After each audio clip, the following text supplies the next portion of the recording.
Hola, Valen. Hola. Sí, te abro.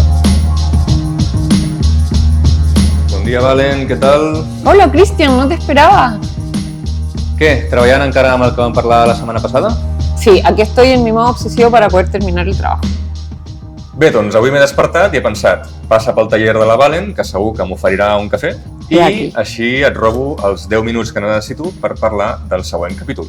I és molt interessant que hagis comentat això de l'obsessivitat, perquè, entre altres coses, avui parlarem de la diferència entre aquesta i el TOC, o el trastorn obsessiu-compulsiu. Som-hi? Som-hi!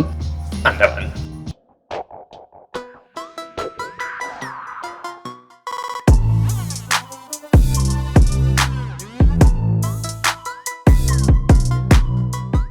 Per entendre el TOC hem d'analitzar en detall el fenomen conegut com obsessions. El terme obsessió prové del llatí obsidere, que significa literalment assetjar, en referència a la invasió contínua que aquestes idees sotmeten a la nostra ment.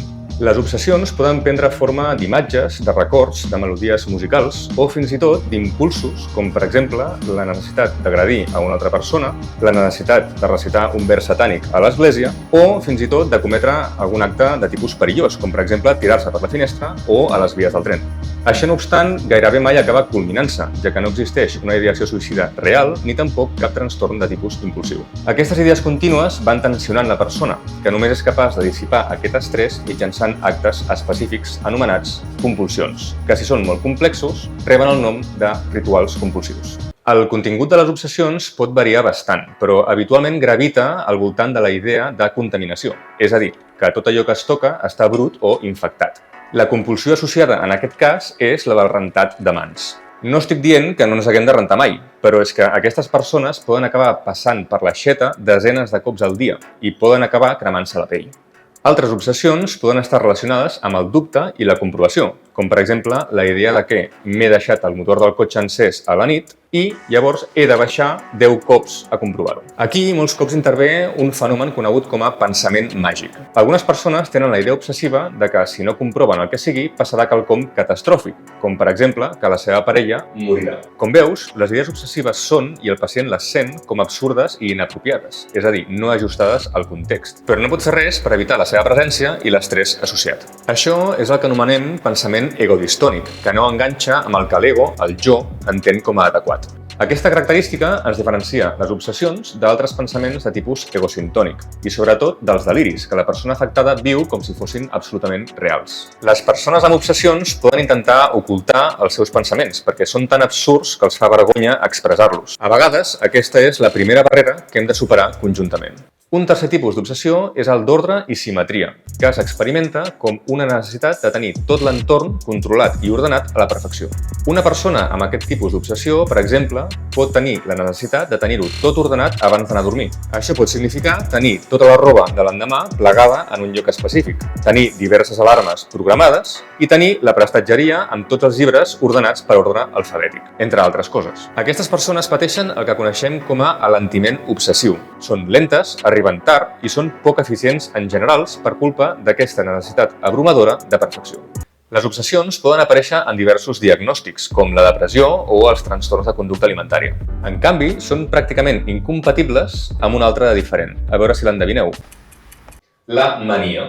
En aquest estat, la intensa eufòria és capaç de carregar-se qualsevol indici de dubte i d'estrès que porta a les obsessions. No obstant, si el fenomen primari, l'original, són les obsessions i les compulsions, i no un trastorn de l'estat d'ànim, és quan parlem del TOC i dels trastorns relacionats, com per exemple el trastorn dismòrfic corporal, la tricotilomania o el trastorn d'acumulació, pels quals necessitaríem diversos vídeos per explicar-los.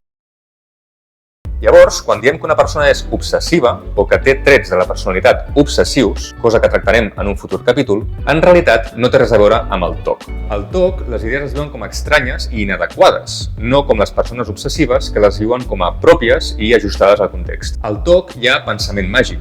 Les persones obsessives tampoc en tenen. Les causes del TOC no estan del tot clares, però sí que se sap que existeix un circuit amb un nom molt agradable, circuit còrtico-estriat tàlamo-cortical, que funciona com un bucle dins del qual es queden atrapades les idees obsessives. En els pacients que tenen aquest trastorn, el circuit està hiperactivat i quan reben un tractament que és efectiu, aquest circuit torna a l'activitat normal. A més, dins d'aquest bucle també tenen la mida de dues regions cerebrals alterada, la de l'hipocamp i la del còrtex prefrontal. La interacció entre aquestes dues regions segurament juga un paper fonamental a l'hora de desenvolupar aquest trastorn. Finalment, com podem tractar el TOC? En aquest trastorn està clarament indicada un tipus de teràpia cognitiu-conductual, anomenada teràpia d'exposició en prevenció de resposta. En aquesta teràpia, el professional exposa al pacient a situacions que poden desencadenar les obsessions, com per exemple una habitació bruta. Un cop allà, es treballen conjuntament estratègies per dissipar aquesta ansietat i alternatives a les compulsions associades. Quan la psicoteràpia és insuficient, una alternativa amb un elevat grau d'evidència és l'ús d'antidepressius com la sertralina o la clomipramina.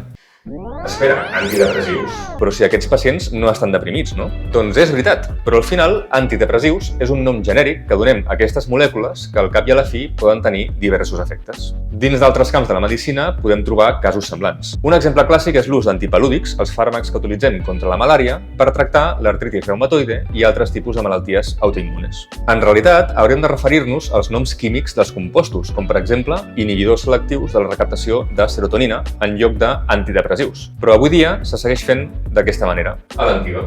Per acabar, si tot això no és suficient, hi ha altres estratègies que pot proposar el psiquiatre, com per exemple l'ús d'antipsicòtics o l'estimulació cerebral profunda. I fins aquí la nostra molt breu introducció al TOC. En cas de dubtes, aclaracions, comentaris, suggerències, ja ho sabeu. Aquí sota. Fins la propera.